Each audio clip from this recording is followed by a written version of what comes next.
A bit of trash talking we're going to talk about now on the programme. This is during a college women's basketball championship final. It sparked a wider conversation, though, about racial and gender double standards in sport. And Dipti is here to tell us all about it.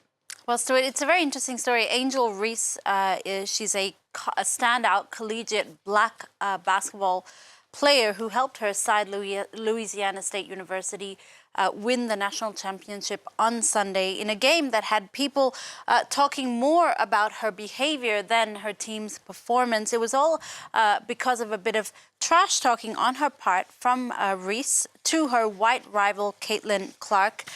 This is something that a lot of the U.S. papers are picking up on. Let's just show you a quick video of what that trash talking entailed.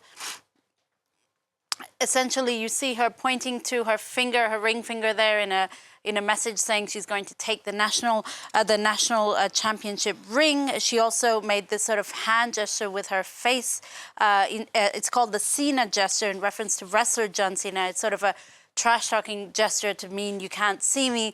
This kind of trash talk at that level is very commonplace. In fact, her rival, Angel Reese's rival, Caitlin Clark, was also known to trash talk during the championship. But the problem is a lot of political pundits called Reese's behavior outrageous and classless, and it garnered a lot of opinion pieces as well. The Los Angeles Times says this kind of reaction really reflects what's wrong with the way we see women's sports. It highlights not just a racial double standard, but a gender one. Reese is being criticized for doing the same thing that Clark was doing, and for which she received no criticism. For the LA Times, it represents the gender double standards. I quote, pearl-clutching male critics who recoil every time a female sports star has the temerity to act like a sports star. The paper really lambasting the criticism, the backlash, which really overshadowed what was a very edge-of-your-seat match that put light to the notion, it says, that women's sports are not as exciting as men's sports. Do it. Shouldn't do it in the press review, though, OK, Dipti. Now, Emmanuel Macron, he's going to make a trip to China tomorrow. This is in a visit that hopes to strike out a delicate balance between dissuasion of China's support of Russia and boosting trade ties. Emmanuel Macron will be accompanied by the European Commission leader, Ursula von der Leyen, really dominating that visit, dominating the Chinese dailies today. It's on the front page of the Global Times here, which says that this visit hopes to inject impetus into the relationship between not just France, but Europe and China.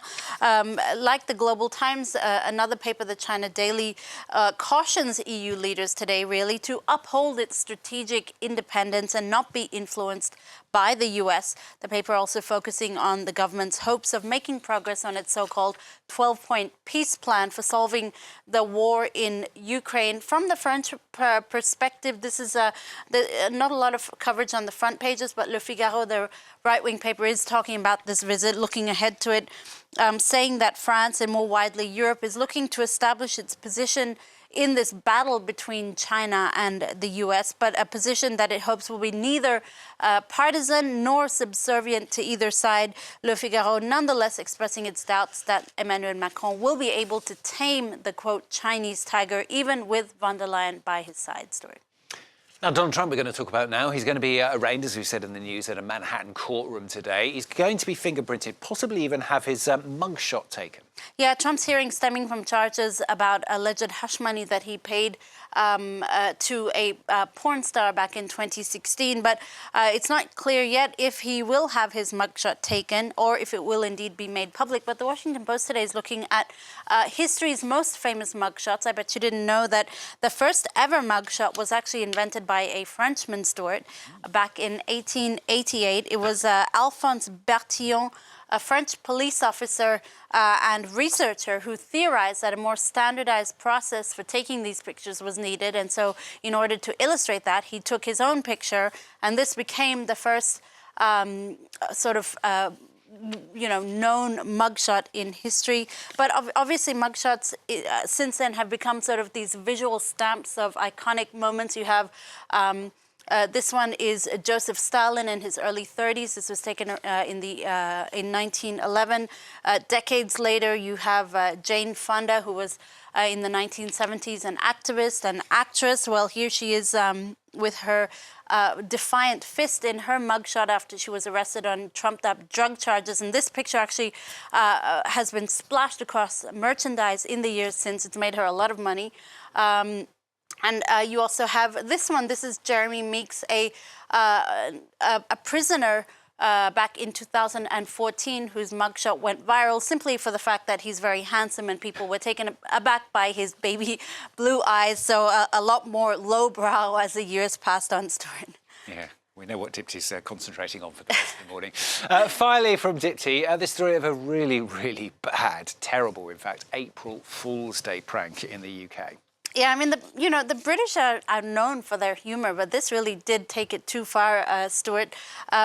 This is the story of the Royal Mail. After weeks of strikes and calls for pay increases, one very tone-deaf manager at the Royal Mail played a cruel prank on employees with a letter circulating saying that after negotiations between the Royal Mail and unions, that employees were getting an 11% pay rise that would be backdated to a year. Royal Mail has apologized since then because it turned out that was actually just a cruel April Fool's Day prank.